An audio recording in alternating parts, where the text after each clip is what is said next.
Twins Live is brought to you by CenturyLink, your link to what's next, and by Menards. Save big money on all your home improvement needs at Menards.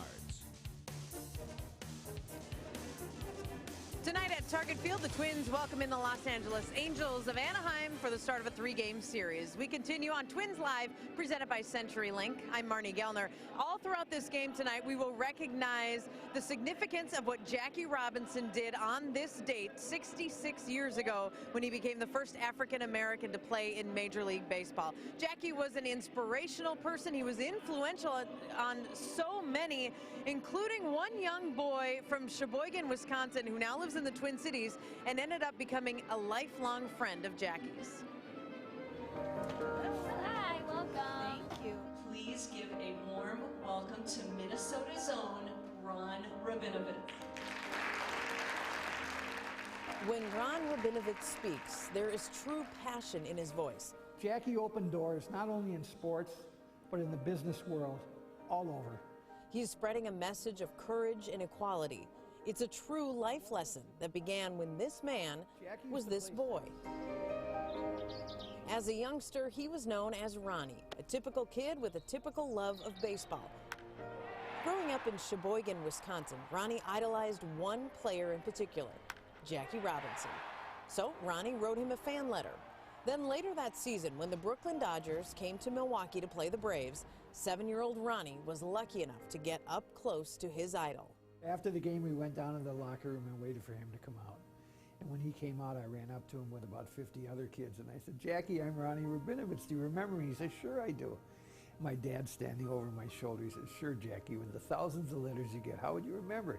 He said, "No, I remember your dad wrote me on lawyer stationery. My father was an attorney." David Rabinovitz was a prominent lawyer and very progressive in civil rights. It was David who first admired Jackie and passed that affection down to his son. And after that first meeting, there was magic. After I met him, and he said to me, "Keep in touch." And I thought, my God, he wants to hear from me again. So I got home and I wrote him a letter. And I thanked him and I told him it was nice to meet him and everything. And lo and behold, I got a letter back. The correspondence wasn't immediate. Ron waited a while for Jackie's reply. But once it arrived, he didn't even try to contain his excitement. And I told my friends, I said, "I got a letter from Jackie." "Yeah, sure, I got a letter from Donald Duck," And I'd pull it out and they said, "Oh my God," The correspondence continued and a friendship was formed. Around the time of Ron's 10th birthday, the Dodgers once again came to town. We invited him for dinner in Milwaukee, and he said he'd love to come. And it was crazy. I mean, you should have seen these other kids. Shakes my hand, goes in our car, and it's like, how did that happen? So this is you right here. That's me right there. The unlikeliest of friends stayed in touch, and the letters became more meaningful. I learned a long time ago that a person must be true to himself if he is to succeed. Through the years, Ron received 18 letters from his pen pal. And Ron is the first to admit his friendship with Jackie Robinson was anything but typical. I was white, he was black. I was Jewish, he was Christian.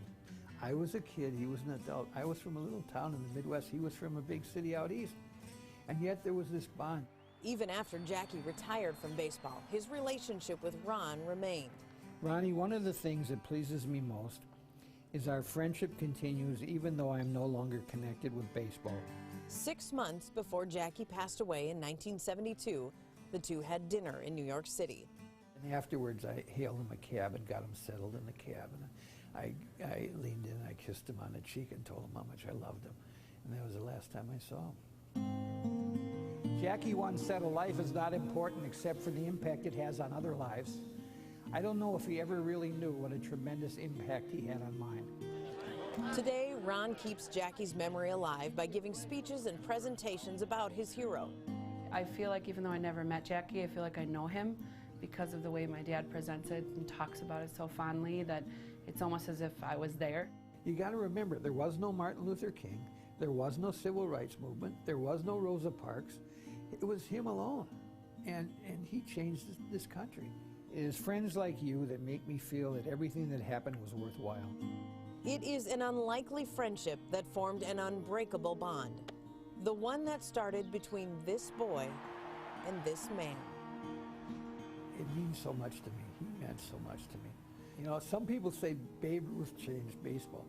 Jackie Robinson changed America.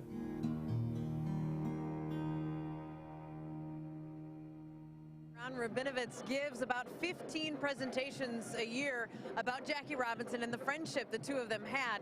The letters from Jackie are locked up in a safe, and Ron says he's not sure what he's going to do with them. Maybe eventually give them to Cooperstown to add to their Jackie Robinson display. Ron said one thing he will not do is sell the letters, because he said in his mind they are priceless. What an amazing story. Now we turn our attention to our Just for Men auto-proof, foolproof stat. Joe Mauer has a 7-game hitting streak going on right now, hoping to extend it to 8 tonight. He's hitting .345 over that 7-game streak. Coming up, a look at one of the most impressive Angels. How will Mike Trout follow up his remarkable rookie season? That's later in our show.